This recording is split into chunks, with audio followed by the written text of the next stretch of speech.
तो आप सभी को मेरा प्यार भरा नमस्कार। उम्मीद है आप अच्छे होंगे, अपना और अपनों का ख्याल रख रहे होंगे। भूत प्रेत इन सब में आपको विश्वास है? चलिए, आम लोग अगर ये बात बोले, आम लोग ये दावा करे, तो समझ में आता है कि गलती हो सकती है। पर हाई कोर्ट जैसे बड़े कोर्ट के एक जस्टिस अगर ये दावा करे कि हाँ, उस कोर्ट में एक 11 नंबर कमरे के आसपास इर्द गिर्द ऐसी पैरानॉर्मल एक्टिविटीज महसूस की गई है, तब आप क्या कहेंगे?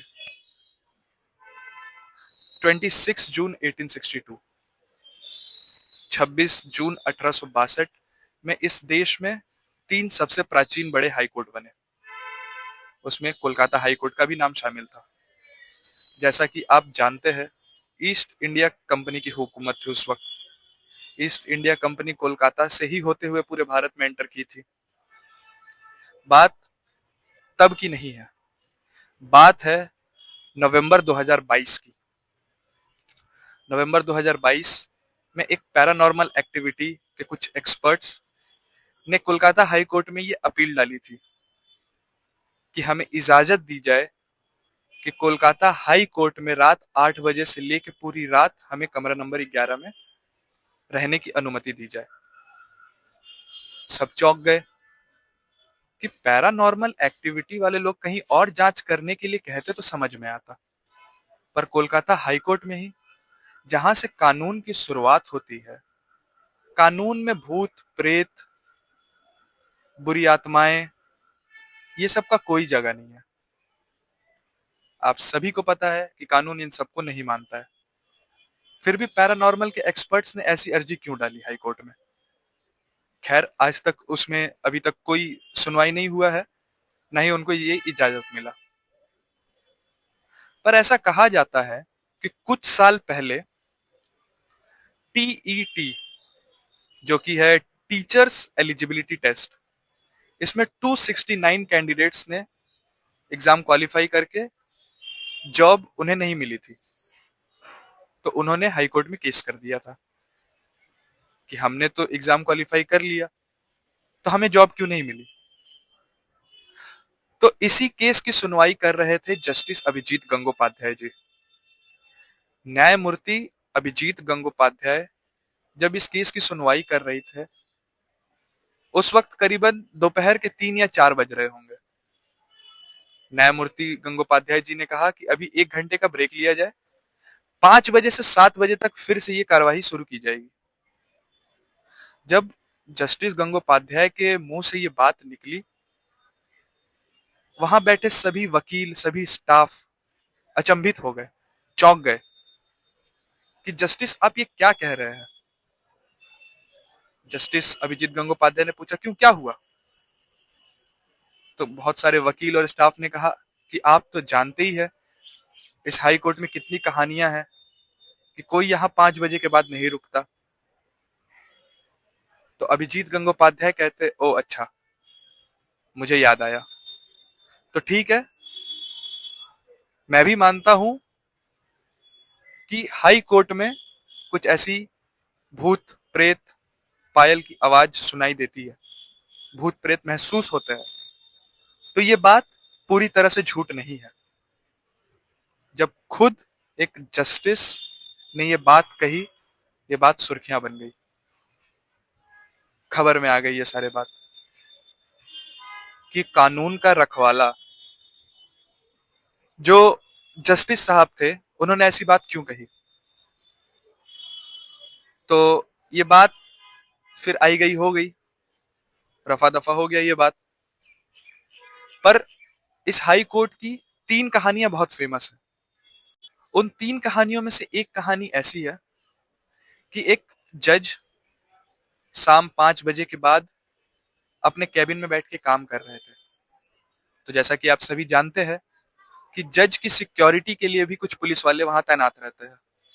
तो उन जज के लिए भी 2 पुलिस वाले उनके सिक्योरिटी के लिए उनके कैबिन के बाहर खड़े थे। शाम के 5 से ऊपर हो चुके थे। उन्होंने भी कहा कि अब चलने का समय है। तो 2 पुलिस वालों में से एक पुलिस वालों ने कहा कि मैं टॉयलेट करके आता हूं। और हाई कोर्ट में स्टाफ का टॉयलेट वही घुमावदार सीढ़ियों के पास था, जो 11 नंबर कमरे के पास था। तो वो पुलिस वाला जब टॉयलेट करके वापिस आता है, वो सीढ़ियों पे था। अचानक से वो जब पीछे पलटता है, वो लड़खड़ाता हुआ सीढ़ियों से गिरते हुए आ जाता है। जज बाहर आए और पुलिस एक और पुलिस कांस्टेबल भी आया। पूछा क्या हुआ, क्या हुआ, आप कैसे गिर गए? तो वो पुलिस कांस्टेबल कहता है कि सर, मैं बाथरूम करके जैसे ही सीढ़ियों के द्वारा नीचे आ रहा था, ऐसा लगा किसी ने मुझे बहुत तेज धक्का दिया। मैं जब पीछे पलट के देखा तो एक औरत थी। औरत के पांव में पायल थी, उसने साड़ी पहनी हुई थी, पर जैसे ही मैं उसके कंधे तक पहुंचा, कंधे के ऊपर उसका सर ही नहीं था और उसने बहुत तेज मुझे धक्का दिया। तो जज को ये बात लगा कि हाँ ठीक है, हो सकता है, गलती हो सकता है, किसी से किसी का गलतफहमी हो सकता है। तो जज ने वहां पुलिस की टीम को आदेश दिया कि तुम लोग अब रात को वहां पहरेदारी करोगे। तो ये भी कहानी बहुत समय तक हाईकोर्ट में चली, फिर रफा दफा हो गई। दूसरी कहानी एक कवि की थी। कवि का नाम था तापीश। ये बात आजादी से पहले का है। अंग्रेजों की हुकूमत थी यहाँ पे। तापीश बहुत एक नामचीन कवि था। वो आजादी वगैरह पे लिखता था। तो इसी सब के कारण अंग्रेजों ने उसको उम्र कैद की सजा दे दी। तापीश अब उम्र कैद काट रहा था जेल में। तभी उसने एक और कविता लिखी जो भारत के युवाओं को बहुत प्रेरित कर रहा था कि हमें अंग्रेजों के विरुद्ध एक जंग छेड़ देनी चाहिए। ये देखकर अंग्रेज हुकूमत ने तापीश को सजाए मौत दे दी। तापीश जेल में इधर उधर भटकता रहता था। अंग्रेज जेलर बहुत जल्लाद हुआ करते थे। उसने उनका खाना पानी बंद कर दिया था।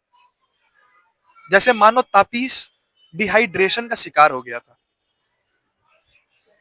वो बिन पानी के जेल में मर गया। तापीश जैसे बड़े कवि जेल में गुमनामी की मौत मर जाते हैं अपने भारत को आजाद करने के लिए।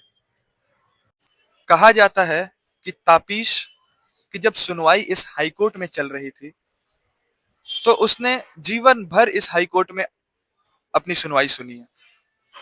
वो इतना प्यासा रहता था। ये कहानी ऐसी है कि उस घुमावदार सीढ़ी के पास एक पानी का मटका भी था। उस क्या पता उसकी ही आत्मा वहां घूमती हो पानी पीने के चक्कर में। क्योंकि जैसा मैंने कहा कि जेलर बहुत जल्लाद हुआ करते थे। उसने खाना और पानी तापीश कवि का बंद कर दिया था। डिहाइड्रेशन की वजह से उनकी मौत हो गई। ये भी कहानी फेमस है हाई कोर्ट में। बहुत लंबे समय तक ये कहानी चली। फिर एक कहानी आती है दो वकीलों की। एक का नाम रहता है मोहनलाल, एक का नाम रहता है वजहारी। उन दोनों को काम करते वक्त हाई कोर्ट में रात के 8 बज जाते हैं। उस दिन शायद उनके पास काम कुछ ज्यादा ही था। तभी वजहारी को बहुत तेज प्यास लगती है। वजहारी मोहनलाल को कहता है कि तुम यहीं मेरा इंतजार करो, मैं पानी पी के आता हूँ। फिर वजहारी उसी मटके के पास जाता है अपनी प्यास बुझाने। मोहनलाल उसका करीबन बहुत देर से वेट कर रहा था। जब मोहनलाल को लगता है कि अब कुछ ज्यादा देर हो गई, वजहारी अभी तक आया क्यों नहीं, मोहनलाल उसके पीछे जाने का सोचता है। मोहनलाल ने ये कहानियां सुन रखी थी। मोहनलाल को भी अभी ये बात याद आती है कि हमें सच में कुछ ज्यादा ही देर हो गई काम करते करते। पर क्या करे, मोहनलाल अपने दोस्त को ढूंढने वही घुमावदार सीढ़ियों के पास जाता है जहां मटका रहता था पानी का। मोहन डरते डरते वहां जाता है। मोहन देखता है और चिल्लाता है, वजहारी वजहारी, कहाँ हो तुम? मोहन को दिखाई देता है कि वजहारी औंधे मुंह पड़ा हुआ है। उससे ये लगता है कि वजहारी को क्या हो गया। वो ऐसा देखता भी है कि वहां एक औरत बैठी है जो वजहारी पे पानी छिड़क रही है। मोहनलाल को अब थोड़ा सुकून महसूस होता है। उसे लगता है कि चलो अब हम 3 लोग हैं, अभी डरने की उतनी बात नहीं है। जब मोहनलाल वजहारी के पास जाता है तो वो देखता है कि वो औरत गायब हो चुकी है। तो मोहनलाल और वजहारी वहां से भागते भागते वो बाहर आ जाते हैं। ऐसी तमाम कहानियां हाई कोर्ट में बहुत फेमस है कि हाई कोर्ट में भूत प्रेत आत्माएं देखी और महसूस की गई हैं। तमाम कोर्ट के जजेस और तमाम स्टाफ्स ये मानते हैं कि हाँ, हाई कोर्ट में ऐसा साया है। इसीलिए शाम 5 बजे के बाद हाई कोर्ट में कोई काम नहीं होता है। 5 बजे के बाद हाई कोर्ट का मंजर ही बदल जाता है। तो यहीं पे मैं अपनी कहानी समाप्त करता हूँ। उम्मीद है आपको मेरी कहानी पसंद आई होगी। अगर वीडियो पसंद आए तो वीडियो को लाइक करें, चैनल को सब्सक्राइब करें और कमेंट में ज़रूर बताएं कि मैं अपने वीडियो में और क्या बेहतरीन कर सकता हूँ और आपको किस प्रकार की कहानियाँ सुनने में मज़ा आता है। धन्यवाद।